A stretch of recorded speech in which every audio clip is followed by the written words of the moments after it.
सहावी मराठीमध्ये मी सावी तुमचं खूप खूप मनापासून स्वागत करते. आज आपण पारंपरिक पद्धतीने थापून ज्वारीच्या पापड्या कशा बनवायच्या याची सोपी रेसिपी पाहतोय. ह्या पापड्या तुम्ही भाजून खाऊ शकता किंवा तळून देखील खाऊ शकता. खायला खूप खमंग लागतात. चला तर मग आता वेळ न घालवता पटकन रेसिपीला सुरुवात करूयात. पण त्याआधी नेहमीप्रमाणे एक छोटीशी रिक्वेस्ट आहे. रेसिपी तुम्हाला कुठल्याही क्षणी थोडी जरी आवडली तर रेसिपीला लाईक आणि चॅनलला सबस्क्राईब करायला अजिबात विसरू नका. आज मी तुम्हाला ज्वारीच्या पापड्या 5 किलोच्या प्रमाणात बनवून दाखवणार आहे. त्यासाठी इथे मी 5 किलो ज्वारी चाळून स्वच्छ निवडून घेतलेली आहे. या पापड्या बनवण्यासाठी तुम्ही नवीन किंवा जुनी कुठलीही ज्वारी वापरू शकता. तर मी गेल्या वर्षीची म्हणजे जुन्या ज्वारीचा इथे वापर करते आज पापड्या बनवण्यासाठी. नवीसुद्धा ज्वारी माझ्याकडे होती, पण नवी ज्वारी काय झालं की शेतामध्ये थोडासा चिकटा पडल्यामुळे ज्वारीला थोडासा काळपटपणा आला होता, म्हणून ती ज्वारी मी न वापरता गेल्या वर्षाची म्हणजे जुनी ज्वारी वापरली आहे या पापड्या बनवण्यासाठी. तर तुम्हीसुद्धा तुमच्याकडे जी ज्वारी आहे त्या ज्वारीपासून ह्या पापड्या बनवू शकता. आता आपल्याला काय करायचं की ही ज्वारी 2-3 पाण्याने स्वच्छ धुवून घ्यायची. तर मी आता ज्वारी धुवून घेते आणि नंतरच तुम्हाला भेटते. इथे तुम्ही पाहू शकता ज्वारी मी 2-3 पाण्याने स्वच्छ धुवून घेतली. आता ही ज्वारी आपल्याला भिजत घालायची. त्यासाठी यामध्ये भरपूर पाणी घालायचं आहे. ज्वारी बुडेल इतपत आपल्याला यामध्ये पाणी घालायचं आहे. थोडंसं जास्त पाणी वापरायचं म्हणजे ज्वारी आपली चांगली भिजल्या जाते. ज्वारी भिजवण्यासाठी आपल्याला अशा मोठ्या भांड्याचा वापर करायचा आहे. तर मी इथे स्टीलची टाकी वापरली आहे. तुम्ही अशाच प्रकारे एखादा मोठा डबा किंवा एखादं दुसरं मोठं भांडं देखील वापरू शकता. ज्वारी पहा मी स्वच्छ धुवून घेतली. अशा प्रकारे आता या पाण्यामध्ये आपल्याला ठेवायची. ज्वारीमध्ये पाणी घातल्यानंतर ज्वारी आपल्याला 3 दिवस भिजू घालायची. म्हणजे 3 दिवस पाण्यामध्ये अशीच भिजत ठेवायची. आणि हो, यातलं रोज पाणी बदलून घ्यायचं आहे. पाणी बदलण्याचा व्हिडिओ मी करणार नाही, कारण व्हिडिओ खूप मोठा होतो आणि मग पाहायला तुम्हाला देखील कंटाळा येतो.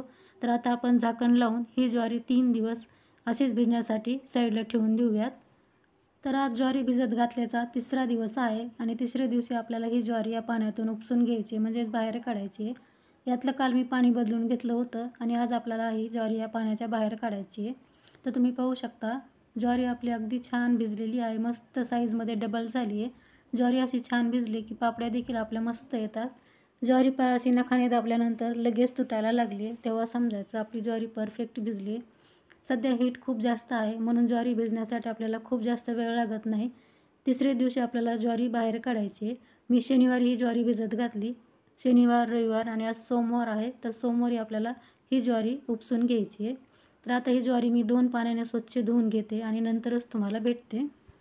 इथे तुम्ही पाहू शकता 2 पाण्याने ज्वारी मी स्वच्छ धुवून घेतली. धुतल्यानंतर ज्वारी आपल्याला चाळणीमध्ये उपसून घ्यायची आहे, जेणेकरून ज्वारीमध्ये जे काही एक्स्ट्राचं पाणी आहे ते खाली निथळून जाईल. ज्वारी उपसून घेतल्यानंतर पहा यातलं पाणी निथळण्यासाठी 5 मिनिटे आपल्याला ही ज्वारी अशी साईडला ठेवून द्यायची आहे. पूर्ण यातलं पाणी निथळल्यानंतर ज्वारी परत आपल्याला एका कपड्यावरती अशी पसरून वाळत घालायची आहे. थोडीशी पातळच आपल्याला पसरून घ्यायची आहे म्हणजे ज्वारी आपली पटकन वाळते. ही ज्वारी वाळण्यासाठी खूप जास्त वेळ लागत नाही. 25 ते 30 मिनिटामध्ये पहा ज्वारी आपली पटकन वाळल्या जाते. ज्वारी आपल्याला खूप कडक वाळवायची नाही. ज्वारीचं पाणी सुकेल इथपर्यंतच आपल्याला ही ज्वारी वाळवून घ्यायची आहे. आणि ज्वारी आपल्याला फॅनखालीच वाळत घालायची आहे, उन्हामध्ये वाळवून घ्यायची नाही, कारण ही ज्वारी पटकन सुकल्या जाते. ज्वारी जर खूप कडक झाली तर त्याचं पीठ थोडंसं लालसर येतं आणि मग पापड्या देखील आपल्या थोड्याशा लालसर येऊ शकतात. तर ज्वारी आपल्याला आता थोडीशी वाळू द्यायची आहे. आता ज्वारी वाळत घालून पहा 25 ते 30 मिनिटे झाली आणि ज्वारी आपली आता बऱ्यापैकी वाळलेली आहे. असा हात फिरवल्यानंतर ज्वारीला पाणी लागत नाही. पहा ज्वारी छान कोरडी झाली आहे. ज्वारी अशी कोरडी झाली की समजायचं आपली ज्वारी चांगली वाळली आहे. ज्वारीला खूप जास्त आपल्याला कडक वाळून घ्यायचं नाही. ज्वारीमध्ये पहा थोडासा असा ओलावा असला पाहिजे. फक्त पाणी सुकवून घ्यायचं आहे. ज्वारी आपल्याला ओलीसरच ठेवायची आहे. तर ज्वारी आपल्या आता चांगली वाळली आहे. आता ही ज्वारी आपल्याला काय करायचं की गिरणीतून दळून आणायची आहे. दळून आणताना त्या गिरणीवाल्याला फक्त सांगायचं की आपल्याला पापड्यासाठी ही ज्वारी दळून द्या म्हणून, म्हणजे ती थोडीशी जाडसर अशी दळून देतो. आता ही ज्वारी मी जमा करून घेते आणि गिरणीतून दळून आणते. इथे तुम्ही पाहू शकता ज्वारी मी दळून आणलेली आहे आणि मस्त पांढरं शुभ्र आपलं हे ज्वारीचं पीठ तयार झालं आहे. तर पहा एकदम मस्त असं हे पीठ आपल्याला दळून दिलेलं आहे. थोडंसं जाडसरच दळायचं म्हणजे पापड्या छान येतात. आता हे पीठ पहा आपल्याला चाळून घ्यायचं आहे. हे पीठ चाळण्यासाठी आता थोडीशी मोठी चाळणी वापरायची. मोठी म्हणजे कशी, ज्याने आपण बाजरी चाळतो त्या चाळणीचा वापर आपल्याला सुरुवातीला इथे करायचा आहे. तर तुम्ही पाहू शकता इथे मी जाडसर अशी चाळणी घेतलेली आहे. ह्या चाळणीतून मी बाजरी चाळते. बाजरीची चाळणी आपल्याला हे पीठ चाळण्यासाठी सुरुवातीला वापरायचे, म्हणजे जाड कोंडा या चाळणीमध्ये राहतो आणि पीठ खाली पडतं. पण तुमच्याकडे अशा प्रकारे बाजरीची चाळणी नसेल तर तुम्ही पीठ चाळायची जी चाळणी असते, म्हणजे आपण रेग्युलर ज्याने चपाती किंवा भाकरी बनवण्यासाठी पीठ चाळतो, त्या चाळणीचा देखील तुम्ही इथे वापर करू शकता. तर पहा, या चाळणीमध्ये फक्त मोठा जाड कोंडा राहिलेला आहे. हा कोंडा आता आपण साईडला ठेवूयात. तुम्ही जर पिठाच्या चाळणीने हे पीठ चाळून घेतलं तर काय होऊ शकतं की या मोठ्या कोंड्याबरोबर त्यामध्ये थोड्याशा ज्वारीच्या कण्या देखील जाऊ शकतात. म्हणजे ज्वारीचा जो मोठा रवा आहे तो या मोठ्या कोंड्यासोबत बाहेर जाऊ शकतो.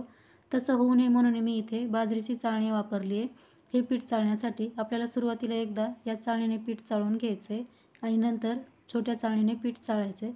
आता मी संपूर्ण पीठ या मोठ्या चाळणीने चाळून घेते आणि नंतरच तुम्हाला भेटते. तर आता एकदा पीठ मी चाळून घेतले. आता परत आपल्याला पीठ चाळून घ्यायचं आहे. त्यासाठी इथे आपल्याला रवा चाळायची जी चाळणी असते त्या चाळणीचा वापर करून हे पीठ चाळून घ्यायचे. तर तुम्ही पाहू शकता टोपल्यामध्ये मस्त पांढरं शुभ्र पीठ पडतं आहे आणि या चाळणीमध्ये थोड्याशा जाडसर कण्या म्हणजे ज्वारीचा रवा आणि बारीक ताम खाली पडली होती ती चाळणीमध्ये राहते. पहा, तुम्हाला माझी आजची रेसिपी कशी वाटली हे मला कमेंट्समध्ये नक्की सांगा. तुम्ही पाहू शकता पीठ चाळून झाल्यानंतर यामध्ये पहा अशा जाडसर ज्वारीच्या कण्या राहिल्यात, त्यालाच आपण ज्वारीचा रवाही म्हणतो. या रव्यासोबत पहा यामध्ये बारीक ताम देखील राहिलेली आहे. या कण्याचा वापर आपल्याला या पिठामध्ये करायचा आहे. पण सध्या हा जो ज्वारीचा रवा किंवा कण्या आहेत त्या आपल्याला चाळल्यानंतर दुसऱ्या टोपल्यामध्ये ठेवून द्यायच्या आहेत. तर तुम्ही पाहू शकता मस्त पांढरं शुभ्र इथे आणि बारीक असं ज्वारीचं पीठ आपल्याला मिळालं आहे. आता संपूर्ण पीठ मी चाळून घेते आणि नंतरच तुम्हाला भेटते. इथे तुम्ही पाहू शकता संपूर्ण ज्वारीचं पीठ मी चाळून घेतले. पीठ चाळल्यानंतर पहा अशा मोठ्या डब्यामध्ये आपल्याला काढून घ्यायचे, कारण पीठ देखील आपल्याला रात्रभर आता भिजत घालायचे. पण आता पहा संध्याकाळचे 5 वाजले तर आपल्याला पीठ आता रात्री भिजत घालायचे, म्हणून पीठ मी असं डब्यामध्ये थोड्या वेळ साईडला ठेवते. पीठ चाळून झाल्यानंतर त्यामध्ये अशा मोठ्या मोठ्या ज्वारीच्या कण्या देखील निघालेल्या आहेत. पहा भरपूर अशा कण्या इथे निघाल्यात. ह्या कण्यासुद्धा आपल्याला धुवून घ्यायच्या आहेत. पण जेव्हा आपल्याला पीठ भिजवायला घ्यायचं आहे त्या अगोदर ह्या कण्या धुवून घ्यायच्या आहेत आणि लगेच त्या पिठामध्ये मिक्स करायच्या आहेत. आता जर आपण धुतल्या तर खूप लवकर होतील, कारण आपल्याला रात्री पीठ भिजत घालायचं आहे. आता फक्त 5 वाजले तर आपण ह्या कण्या आता रात्री 8 वाजता धुवायला सुरुवात करूयात आणि नंतर धुवून घेतल्यानंतर पिठामध्ये या कण्या भिजण्यासाठी टाकून देऊयात. आता रात्रीचे 8 वाजलेत. आता आपण या कण्या धुवून घ्यायच्या आहेत. तर या पातेल्यामध्ये पहा 2 किंवा 3 वाटी आपल्याला कण्या टाकून घ्यायच्या आहेत. कण्या टाकल्यानंतर लगेच यामध्ये भरपूर पाणी घालायचं आहे.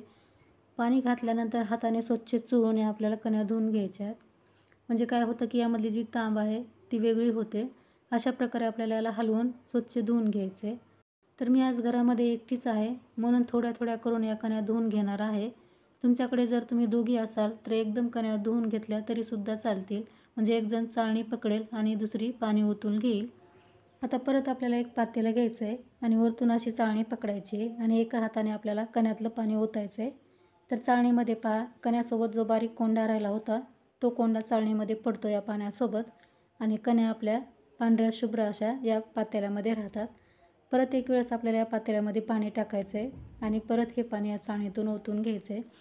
या कण्यामध्ये आपण जर 2दा पाणी घातलं तर यामध्ये जे काही कोंडा शिल्लक आहे तो देखील वेगळा होतो. त्यासाठी आपल्याला 1 ते 2 वेळेस या कण्यामध्ये पाणी घालायचं आहे आणि अशा प्रकारे ओतून घ्यायचं आहे.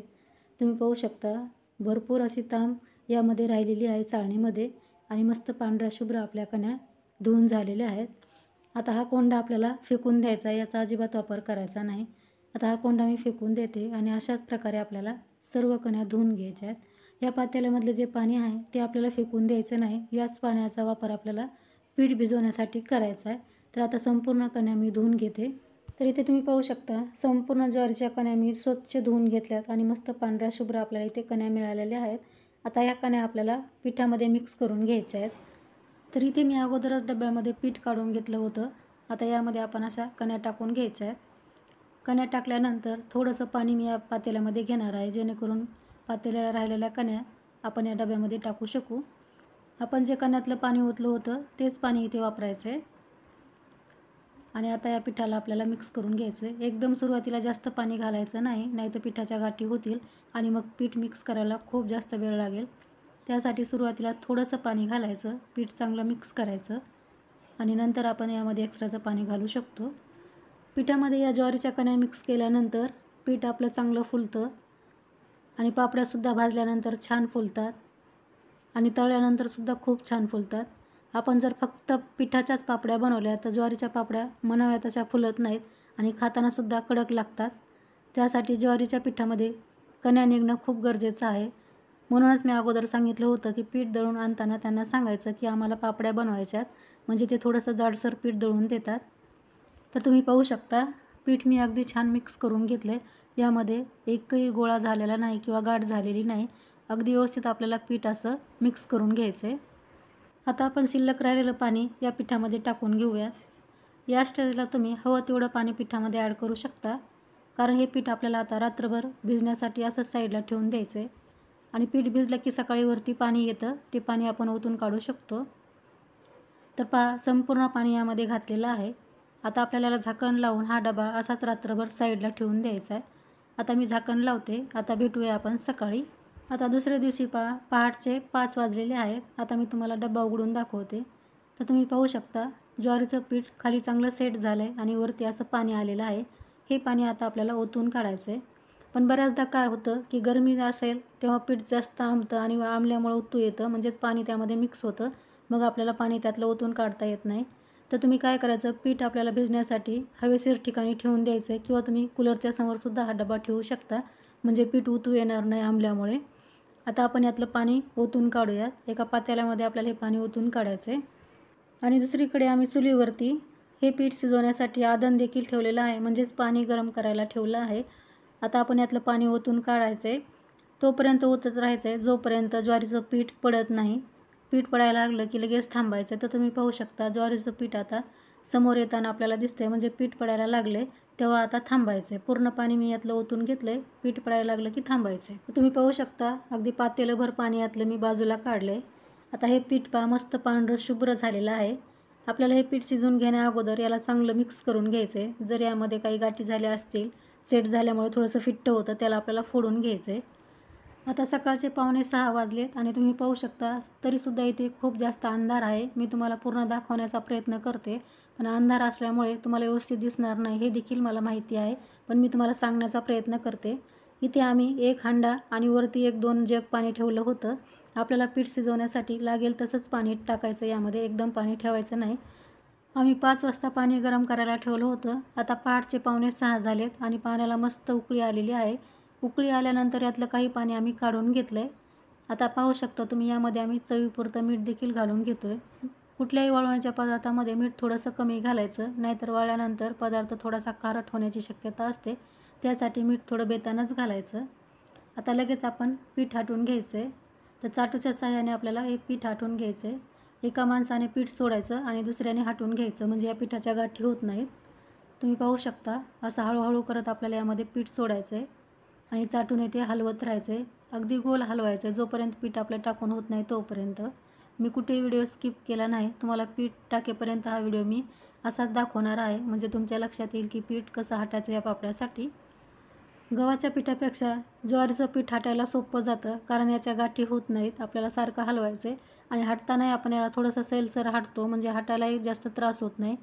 कुरड्यासाठी पीठ आपल्याला खूप घट्टसर बनवावं लागतं, तर पीठ हाटण्यासाठी जास्त ताकद लागते. आता पहा आपलं पीठ हाटून झालं आहे. आता आपल्याला डब्यामध्ये थोडंसं पाणी टाकायचं आहे आणि परत या पिठामध्ये टाकायचं आहे, कारण डब्याला थोडंसं पीठ राहिलं होतं ते वायाला जायला नको म्हणून. आता आपल्याला 5-6 मिनिटे हे पीठ अशा प्रकारे चांगलं घोटून घ्यायचं आहे, म्हणजे यामध्ये अजिबात गाठ राहत नाही. तर तुम्ही पाहू शकता पीठ आपलं चांगलं हाटून झालं आहे. आता पीठ आपल्याला थोड्या वेळ असंच शिजू द्यायचं आहे. पीठ चांगलं शिजलं की मग मी तुम्हाला दाखवते. तर पहा आता सकाळचे 6:15 वाजलेत आणि पीठ आपलं मस्त शिजायला लागलं आहे. आता कॅमेरासमोर चांगला उजेड देखील झालेला आहे. आता पीठ तुम्हाला अगदी छान दिसत असेल. मगाशी अंधार होता, आता चांगलं उजेड झालेला आहे. आता परत आपल्याला या पिठाला चांगलं अशा प्रकारे हलवून घ्यायचं आहे, म्हणजे हाटून घ्यायचं आहे. सर्व बाजूने पीठ अगदी चांगलं शिजलं पाहिजे, म्हणजे पापड्या आपल्या वाळल्यानंतर फाटत नाहीत. त्यासाठी आपल्याला असा चाटू द्यायचा आहे, म्हणजे पिठाला हलवून घ्यायचं आहे. पीठ पहा चांगलं आम्ही मिक्स करून घेतलं आहे, म्हणजेच हाटून घेतलं आहे. पीठ हाटून झालं की चाटू आपल्याला बाहेर काढायचा आहे. चाटूला लागलेलं त्याआधी आपल्याला अशा प्रकारे हे पीठ काढून घ्यायचं आहे. थंड पाण्यात हात बुडवायचा आणि चाटूचं पीठ काढून घ्यायचं, म्हणजे हात भाजत नाही. तुम्हाला माझी आजची रेसिपी आवडत असेल तर प्लीज रेसिपीला लाईक करा, शेअर करा आणि चॅनलवरती तुम्ही पहिल्यांदाच आला असाल तर आपल्या सावी झोम मराठीला सबस्क्राईब करायला देखील विसरू नका. तर इथे तुम्ही पाहू शकता चाटूला लागलेलं आपण संपूर्ण पीठ काढून घेतलं आहे. आता आपल्याला चाटू बाजूला ठेवायचा आहे आणि या पिठावरती झाकण ठेवून पीठ आपल्याला अर्धा तास असं शिजण्यासाठी ठेवून द्यायचं आहे. अर्धा तास पीठ शिजवून घेतल्यानंतर यावरचं झाकण काढायचं आहे आणि परत एकदा चाटूने आपल्याला हे पीठ मिक्स करून घ्यायचं आहे. प्रत्येक अर्ध्या तासाला आपल्याला हीच प्रोसेस करायची आहे, म्हणजे पीठ आपलं चांगलं शिजतं. पीठ चांगलं शिजलं की पापड देखील खूप छान बनतात. वाळल्यानंतर फाटत नाहीत, तुटत नाहीत किंवा त्याचे तुकडेही होत नाहीत. अगदी छान आपली पापडी तयार होते. तर पाहू शकता पीठ आम्ही चांगलं आता मिक्स करून घेतलं आहे. आता यामध्ये आपल्याला तीळ घालायचे आहेत. तर इथे मी 1 वाटी तीळ यामध्ये घालते. तिळाचं प्रमाण तुम्ही तुमच्या आवडीप्रमाणे कमी किंवा जास्तही करू शकता. आता घातलेले तीळ आपल्याला या पिठामध्ये चाटूच्या साहाय्याने मिक्स करून घ्यायचे आहेत. पीठ असं थोडंसं शिजल्यानंतरच तीळ घालायचे आहेत, म्हणजे यामध्ये तीळ अख्खे राहतात. नाहीतर हटल्यानंतर तीळ खूप जास्त काय होतात, बारीक होतात. तसं होऊ नये म्हणून आपल्याला थोडंसं पीठ शिजवून घ्यायचं आणि मगच त्यामध्ये तीळ घालायचे आहेत. मी आज फक्त इथे तीळ वापरलेत. तुम्हाला हवे असतील तर तुम्ही जिरे देखील वापरू शकता. जिऱ्यामुळे सुद्धा पापड्या खायला खमंग लागतात. पण मी जिरे घातले नाही, कारण पापड्याचा रंग बदलतो, थोड्याशा पिवळसर अशा पापड्या दिसतात, म्हणून मी फक्त तिळाचाच वापर केला आहे. तर तीळ पहा यामध्ये चांगले मिक्स झालेत. तीळ मिक्स झाल्यानंतर यामध्ये आपल्याला म्हणजे चुलीमध्ये थोड्याशा गोवऱ्या घालायच्या आहेत आणि पीठ चांगलं शिजवून घ्यायचं आहे. आता यावरती झाकण ठेवायचं आहे आणि या पिठाला चांगलं शिजवून घ्यायचं आहे. पीठ शिजण्यासाठी आपल्याला भरपूर वेळ लागणार आहे. तुम्हाला शेवटी सांगेल मी किती वेळ लागला. आता पहा पीठ आम्ही अगदी चांगलं शिजवून घेतलं आहे. पीठ शिजलं की पिठावरती अशी साय येते, तेव्हा समजायचं पीठ आपलं परफेक्ट शिजलेलं आहे. पीठ शिजण्यासाठी आम्हाला 2 ते 2.5 तास लागलेले आहेत. वेळ कितीही लागला तरी हरकत नाही, पण पीठ चांगलं शिजलं गेलं पाहिजे. यापेक्षा कमी वेळ लागू शकतो किंवा जास्तही वेळ लागू शकतो, पण पीठ चांगलं शिजणं खूप गरजेचं आहे, तरच तुमच्या पापड्या परफेक्ट बनतील. आपण जे पाणी साईडला ठेवलं होतं काढून सुरुवातीला पहा उकळलेलं, ते पाणी आम्हाला इथे लागलं नाही. 1 हंडाभर साधारण पाणी आपल्याला हे पीठ शिजण्यासाठी लागलेलं आहे. खूप जास्त पाणी यामध्ये घालायचं नाही. पीठ पातळ झालं तर आपल्याला पापड्या थापता येत नाहीत. त्यासाठी पीठ आपल्याला असं घट्टसर शिजवून घ्यायचं आहे. 5 किलो पिठासाठी आपल्याला 1 हंडा पाणी लागलेलं आहे. बऱ्याच जणी मला कमेंट्समध्ये विचारतात की हे पीठ शिजवण्यासाठी तुम्हाला पाणी किती लागलं? तर 1 हंडाभर पाणी आपण इथे वापरले.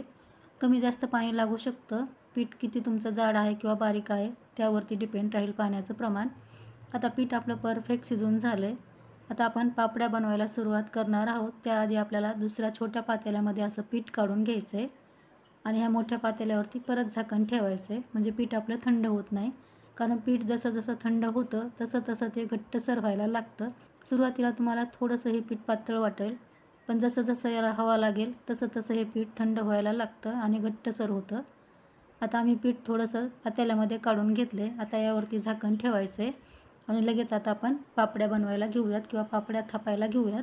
तर इथे आम्ही 2 छोटे कपडे घेतलेले आहेत. जाडसर कपड्याचा वापर करायचा पापड्या थापण्यासाठी आणि या कपड्यावरती सुरुवातीला आपल्याला पाणी टाकून घ्यायचं आहे. या पापड्या तुम्ही कपड्यावरतीच थापायच्या आहेत. कपड्यावरतीच आपल्याला पापड्या थापल्या म्हणजे टाकायला सोपं जातं. आता या कपड्यावरती आपल्याला पीठ काढून घ्यायचं आहे.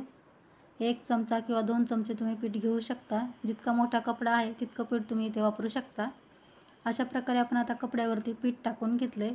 दोन्ही कपड्यावरती सोबत टाकायचं, म्हणजे 1 थापेपर्यंत एक पीठ थोडंसं थंड होतं. आता हाताला आपल्याला थोडंसं पाणी लावायचं आहे आणि ही पापडी थापायला सुरुवात करायची. मी व्हिडिओमध्ये दाखवते तशाप्रमाणे आपल्याला या पापड्या बनवायच्या आहेत. तर पीठ पहा बिलकुल हाताला चिकटत नाही. थंड पाण्यामध्ये आपल्याला हात बुडवून घ्यायचा मध्ये मध्ये, म्हणजे पीठ आपल्याला पटकन थापता येतं आणि हातालाही चिकटत नाही. पीठ हाताला नाही चिकटलं की आपल्याला भाजत देखील नाही. तुम्ही पाहू शकता पटपट हे पीठ पसरल्या जातं. तुम्हाला जशी पापडी हवी आहे जाड पातळ त्याप्रमाणे तुम्ही याला थापून घ्यायचं आहे. तर इथे तुम्ही पाहू शकता दोन्ही पापड्या मस्त थापून झालेल्या आहेत. आता ह्या पापड्या आपल्याला दुसऱ्या कपड्यावरती टाकायच्यात वाळण्यासाठी. तर मी व्हिडिओमध्ये दाखवते अगदी त्याप्रमाणे सुद्धा तुम्हाला करायचं आहे, म्हणजे पापड्या तुमच्या परफेक्ट बनतील. तर पहा अशा प्रकारे आपली एक पापडी टाकून झाली आहे. अगदी पटकन निघते, पहा चिकटत नाही काही नाही कपड्याला. मस्त गोल गरगरीत पापडी तयार झालेली आहे. आता अशाच प्रकारे आपल्याला या कपड्यावरती परत पापडी थापून घ्यायची. सुरुवातीला कपड्याला खाली पाणी टाकायचं आणि मग पीठ घ्यायचं आणि हाताला पाणी लावून पापडी थापायला सुरुवात करायची. ही पापडी थापेपर्यंत दुसरी पापडी आपली थोडीशी सेट होते आणि मगच आपल्याला दुसऱ्या कपड्यावरती पापडी टाकून घ्यायची वाळण्यासाठी. तर तुम्ही पाहू शकता ही तिसरी देखील पापडी आपली थापून झाली आहे. आता ही पापडी आपल्याला या कपड्यावरती अशा प्रकारे टाकून घ्यायची आहे. परफेक्ट मस्त पापडी तयार झालेली आहे. आता अशाच प्रकारे मी राहिलेल्या सर्व पापड्या बनवून घेते आणि मगच तुम्हाला भेटते. तुम्ही इथे पाहू शकता संपूर्ण पापड्या आम्ही थापून घेतल्यात. खूप मस्त गोल गरगरीत आणि पांढऱ्या शुभ्र या पापड्या आपल्या तयार झाल्यात. अगदी परफेक्ट दिसत आहेत. आता या पापड्या आपल्याला 3 ते 4 तास अशाच वाळण्यासाठी ठेवून द्यायच्यात उन्हामध्ये. 4 तासानंतर पापड्या आम्ही कपड्यापासून वेगळ्या करून घेतल्यात, म्हणजेच काढून घेतल्यात. आता ह्या काढलेल्या पापड्या आपल्याला कडकडीत उन्हामध्ये 2 दिवस वाळून घ्यायच्या आहेत. म्हणजे वाळलेल्या पापड्या आपल्याला खूप जास्त दिवस स्टोअर करता येतात. पापड्या काढतानाचा व्हिडिओ माझ्याकडून शूट झाला नाही. मी कॅमेरा सेट केला पण तो ऑन करायला विसरले. या पापड्या वाळल्यानंतर कशा काढायच्या हे मी तुम्हाला थोडक्यात सांगते. कपड्याची बाजू आपल्याला पलटून घ्यायची, म्हणजे पापड्या खाली करायच्या आणि कपडा वरतून येईल. वरच्या बाजूला पाणी टाकायचं, म्हणजे पापड्या आपल्या मुरल्या की पटकन निघायला लागतात. तर तो व्हिडिओ शूट झाला नाही, त्यासाठी क्षमा असावी. तर पहा मस्त आपल्या पापड्या तयार झाल्यात. कुठेही फाटल्या नाही किंवा चिकटल्या नाही. मस्त गोल गरगरीत आपल्या पापड्या तयार झाल्यात आणि खूप जास्त पातळही दिसत आहेत. आता या पापड्या मी वाळून घेते आणि मगच तुम्हाला भेटते. तर पहा 2 दिवसानंतर पापड्या आपल्या मस्त वाळलेल्या आहेत. तर खूप मस्त आपल्या ज्वारीच्या थापलेल्या पापड्या तयार झालेल्या आहेत. असं बिलकुल वाटत नाही की या पापड्या आपण थापून बनवल्यात. अगदी पातळ अशा या पापड्या तयार झाल्यात. ज्याप्रमाणे आपण पळी पापड्या बनवतो तशाच या पापड्या बनलेल्या आहेत. अगदी पातळ. तुम्हाला बिलकुलसुद्धा वाटणार नाही की आपण या पापड्या थापून बनवल्यात. पहा प्रत्येक पापडी मस्त पातळ झालेली आहे. आता अशा पापड्या आपण चांगल्या वाळवून घेतल्यानंतर या पापड्या वर्ष 2 वर्षसुद्धा स्टोअर करून ठेवू शकतो. बिलकुल खराब होत नाहीत. या पापड्या तुम्ही तळून खाऊ शकता. तळलेल्या पापड्या रसासोबत खूप मस्त लागतात किंवा तुम्ही याला भाजूनसुद्धा खाऊ शकता. चुलीवरती भाजलेल्या पापड्या खूप खायला खमंग लागतात. भाजलेल्या पापड्या तुम्ही शेंगदाण्यासोबत खाऊ शकता. आता ही पापडी मी तुम्हाला भाजून दाखवते. आमच्याकडे पहा अशा प्रकारची इलेक्ट्रिक शेगडी आहे, ज्यावरती आपण ही पापडी अगदी मस्त भाजू शकतो. ज्याप्रमाणे आपण चुलीवरच्या आरामध्ये पापडी भाजतो अगदी तसेच यावरती सुद्धा भाजले जाते. म्हणून मी या शेगडीवरती ही पापडी तुम्हाला भाजून दाखवते. पण प्रत्येकाच्या घरी अशी शेगडी नसते, तर ही पापडी तुम्ही गॅसवरती सुद्धा भाजू शकता. गॅसवर सुद्धा ही पापडी अगदी पटकन भाजल्या जाते. पण गॅसवरती काय होतं की अचानक ती भाजल्यानंतर थोडंसं जाळ लागल्यासारखं होते, त्या पटकन जाळ पकडते. तर अशा प्रकारच्या शेगडीवरती आपण भाजली किंवा चुलीवरती भाजली तर पापडी अगदी मस्त फुलते आणि खमंगही लागते खायला. म्हणून मी अशा शेगडीवरती ही पापडी तुम्हाला भाजून दाखवते. तर पहा मस्त पापडी आपली भाजली आहे, छान पांढरी शुभ्र झाली आहे. आता पापडी मी तुम्हाला तळूनसुद्धा दाखवते. तळण्यासाठी इथे मी तेल अगोदरच गरम करायला ठेवलं होतं. पहा तळल्यानंतरसुद्धा ही पापडी मस्त 4 पटीने फुललेली आहे आणि छान पांढरी शुभ्रसुद्धा झाली आहे. ह्या पापड्या तुम्ही रसासोबत खाऊ शकता, म्हणजे तळलेल्या पापड्या तुम्ही रसासोबत खाऊ शकता आणि भाजलेल्या पापड्या तुम्ही शेंगदाण्यासोबत खाऊ शकता. मस्त खमंग लागतात. खूप मस्त आपल्या पातळ अशा पांढऱ्या शुभ्र ज्वारीच्या पापड्या तयार झाल्यात. आज आपण पारंपरिक पद्धतीने थापून ज्वारीच्या पापड्या बनवल्यात. पाहू शकता खूप मस्त झाल्यात. तर तुम्हीसुद्धा आता या सोप्या पद्धतीने पारंपरिक पद्धतीच्या ज्वारीच्या पापड्या बनवून पहा आणि कशा झाल्या हे मला कमेंट्समध्ये सांगायला अजिबात विसरू नका. रेसिपी तुम्हाला कशी वाटली हेही मला कमेंट्समध्ये सांगा. रेसिपी तुम्हाला आवडली असेल तर रेसिपीला लाईक शेअर करा आणि हो चॅनलला सबस्क्राईब करायला सुद्धा विसरू नका. तर लवकरच भेटू आणखी एका अशाच छानशा रेसिपीसह. तोपर्यंत मस्त खा आणि हेल्दी राहा. धन्यवाद.